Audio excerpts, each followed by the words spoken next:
Okey, seterusnya kita pergi kepada asas-asas syarikat. Okey, so apa yang membentuk syarikat inilah. Okey, yang pertama, menghormati perjanjian. Okey. Ini asas daripada perspektif Islam Okey So, pertama menghormati perjanjian. So, perdagangan bergantung kepada perjanjian di antara pembeli dan penjual. So, Islam memandang mulia kepada sebuah perjanjian atau kontrak. Wala taqrabu malal yatim illa billati hiya ahsanu hatta yablugha ashuddah wa aufu bil ahdi innal ahda kana mas'ula. Dan sempurnakanlah perjanjian dengan Allah dan dengan manusia. Sungguhnya perjanjian itu akan ditanya. Okey. Yang kedua punya part ni wa aufu bil ahdi innal ahda kana mas'ula. Sempurnakanlah perjanjian. Sungguhnya perjanjian itu akan ditanya. Okey. So, Nabi SAW bersabda, tidak jadi imam bagi siapa yang tidak mempunyai sifat amanah dan agama bagi siapa yang tidak memegang janji. Okey. Asas perjanjian tu, kalau kita tengok, perjanjian ini merupakan pengikat dalam kehidupan. Sebab manusia itu berpegang pada janji. Kan? Lembu berpegang pada tali. Manusia berpegang pada janji. Dan prinsip atau dengan adanya perjanjian, kalau kita tengok orang yang berniaga ni, dia banyak, kalau kita dah develop relationship, dia akan based on trust. Okay. Macam mana dia nak develop trust tu? Okay, dia asalnya daripada orang-orang yang menghormati perjanjian lah. Kan? Maknanya kalau atau katakanlah 5 tahun pertama, okay, kita baru nak berniaga kan, 5 tahun pertama, kita betul-betul menghormati perjanjian, kita bayar on time, kalau kita kena hantar barang, kita deliver on time dan sebagainya. Maknanya daripada situ akan wujudnya kepercayaan antara kedua-dua pihak kan. Dan nak dapatkan trust tu, kepercayaan tu, itu dalam, kalau orang yang berniaga, memang itu yang dia cari kan. Sebab dengan adanya trust tu, benda tu akan jadi mudah lah. Lepas tu maknanya relationship antara kita dengan orang lain tu akan jadi lebih mudah kan. Okay, so perjanjian itu merupakan pengikat dalam kehidupan. So, Islam membawa perundangan mengenai konsep perjanjian. Okay, dalam Islam ada hukumnya tentang, ada syarat-syaratnya mengenai konsep perjanjian. Okay, so yang pertama, hak kebebasan memilih. Okay, iaitu mempunyai hak dalam membuat pertimbangan dan pemilihan. Okay, yang kedua, perjanjian itu ditulis kan. Okay, dan dinyatakan dengan jelas dan lengkap lah. Okay, nak sahkan perjanjian itu perlu ada saksi kan. Maknanya bukan setakat kita suka-suka je lah. Maknanya ada orang yang menengok, ada orang yang tengok kan, ada orang yang sahkan. Yang keempat, perjanjian itu mestilah halal kan? Kita tak boleh buat perjanjian yang haram lah, atau kita includekan term-term riba contohnya dalam kontrak. So dia tidak dikira, tak dikira selari dengan syarak lah kan. Dan yang seterusnya, perjanjian bebas dari penipuan. Okay, kalau ada unsur-unsur penipuan ni, memang boleh bawa gaduh lah kesimpulannya kan. Okay, so syarat perjanjian syarikat. Okay, dalam konteks undang-undang syarikat ciptaan manusia ini tidak mempunyai satu dasar yang tetap lah. Okay, tapi ia menuntut persetujuan kedua-dua belah pihak. Okay, maknanya ada flexibility lah di situ kan. Cumanya dalam syariat Islam, syarat perjanjian yang dimeterai ialah urusan yang disetujui boleh diwakilkan. Okey. Maknanya apa yang diperolehi daripada pekerjaan tersebut dikira berkongsi dan syarikat itu membawa makna kepada wakil. Okey. Kadar pembahagian keuntungan hendaklah ditetapkan jelas ketika persetujuan dibuat. Okey. Maknanya awak ni nak untung, kalau kita untung, awak akan dapat apa? 70% sebab awak buat kerja lebih kan, atau awak dapatkan revenue lebih contohnya. Saya 30% cukup lah sebab saya tak buat apa-apa sangat, dan bagi modal aja contohnya kan, modal saya pun sikit je kan. Ataupun allocation modal kita berbeza, awak bagi 60%, saya bagi 40% kan. So nanti bila untung ikutlah 60% ke 40% kan. Okey. Okey, dan in term of pembahagian keuntungan itu juga hendaklah dibuat secara umum. Bukan mengikut jumlah, bukan mengikut kadar tertentu. Okey, maksudnya kat sini macam mana? Okey, maknanya kita nak cakap, okey, kalau untung Ahmad akan dapat 10,000. Kan? Abu akan dapat 5,000. Tu kalau untung dia 15,000. Tapi kalau untung dia setakat 10,000 je, macam mana? So Ahmad yang akan dapat 10,000. Abu tak akan dapat apa-apa. Itu maksud dia. Maknanya kalau kita letak in term of percentage, tak ada masalah. Cuma bila kita dah letakkan specific values, tu akan jadi satu masalah lah. Okay. Satu lagi perkara penting, kita perlu tahu jumlah modal. Okay. Dan modal ini tidak dikira dalam keuntungan. Sebab modal ni, kecuali modal pusingan lah. Okay. Sebab modal ni kita nak guna untuk buat, nak beli, nak teruskan berniaga kan. Kalau semua kita ambil sebagai untung, lepas tu nak berniaga macam mana kan. Okay, itu maksud dia di situlah. Okay, so apabila bersyarikat, disyaratkan mengumpulkan harta yang masing-masing. Okay, so maknanya dalam konteks ini kita tak boleh suka hati ambil harta syarikat kan, dan dalam masa yang sama tidak boleh, maknanya perlu ada kejujuran lah di situ. Maknanya katalah pendapatan kita semata-mata bergantung atas perniagaan ini.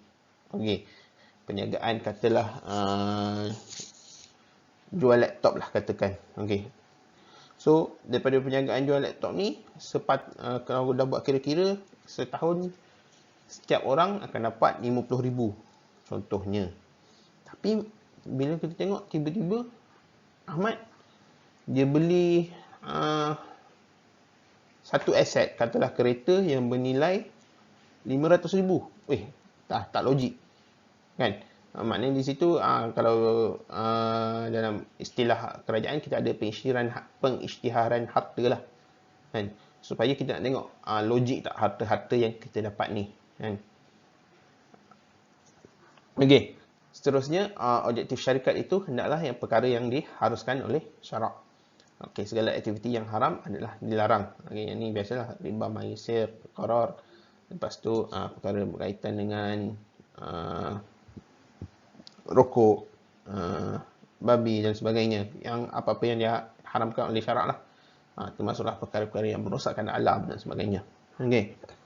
So, rukun kontrak dalam perjanjian syarikat ialah kerelaan pihak terlibat. Okay, so ada ijab dan qabul, mempunyai keahlian, iaitu orang yang berakad, subjek kontrak, iaitu objek akad, dan sebab penubuhan syarikat. Ini depends lah. Okay, so had minimum ahli ialah 2 orang, manakala maksimum dalam konteks ini tidak ditetapkan. Okay, kalau kita tengok dalam konteks penubuhan syarikat di Malaysia, ada limit-limit dia untuk syarikat-syarikat tertentu lah. Okay, syarikat sdn berhad kena ada berapa orang minimum, berapa orang maksimum. Enterprise berapa orang minimum, maksimum dan sebagainya. Kalau berhad berapa orang minimum. Kalau berhad, kalau yang public listed, tak ada, dia boleh jadi unlimited number of shareholders kalau tak silap lah. Okay, so pada dasarnya semua ahli syarikat mempunyai hak untuk bertadbir, mengurus dan menguasai syarikat. Okay,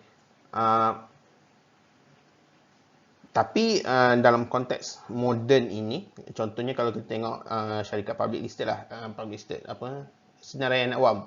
Senaraian awam tu maksudnya yang ada di bursa saham lah, senang, yang ada di bursa saham. Okay, so walaupun kita adalah shareholder, okay, katalah saya beli saham Tenaga Nasional Berhad, TNB, okay, saya beli katalah 100 lot kan. Technically, saya pun salah seorang shareholder atau pemilik TNB kan.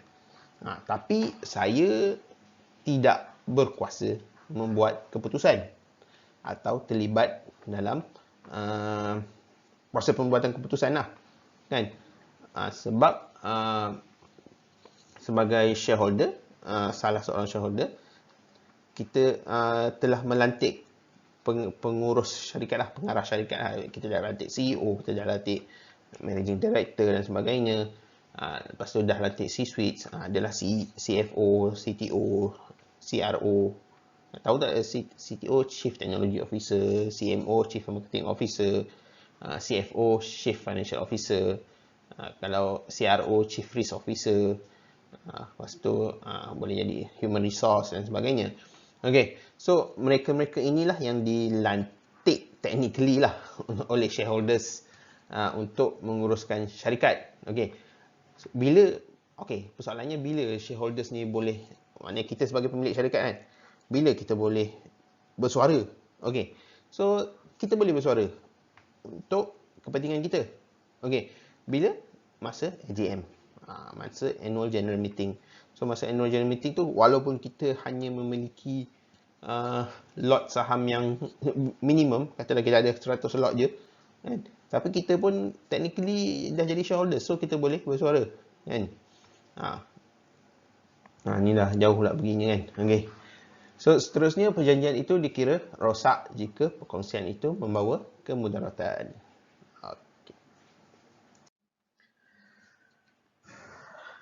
Seterusnya, tanggungan syarikat bebas dari ahli. Maknanya ada entiti berasingan.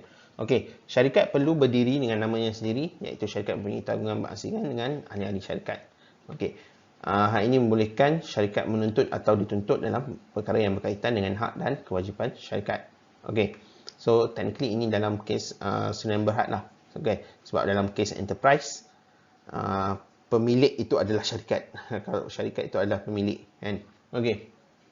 Nah, ini saya cerita dalam konteks syarikat di Malaysia, konsep syarikat di Malaysia. Okey.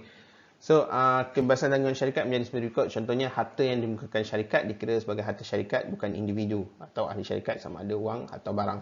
Okey. So, hutang syarikat menjadi tanggungan umum bagi pemberi pinjam syarikat. Okey. So, pemberi pinjam boleh menuntut hutang kepada syarikat. Maknanya kalau supplier tak dapat payment, supplier laptop contohnya katalah Lenovo, tak dapat payment daripada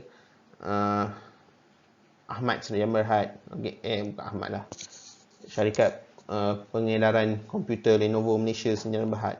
So dia perlu minta kepada syarikat kan. Memang syarikat itu dah dikira sebagai satu entiti. Dia tak boleh minta kepada shareholder syarikat itu, iaitu mungkin Ahmad, Abu, Ali dan sebagainya. Okey.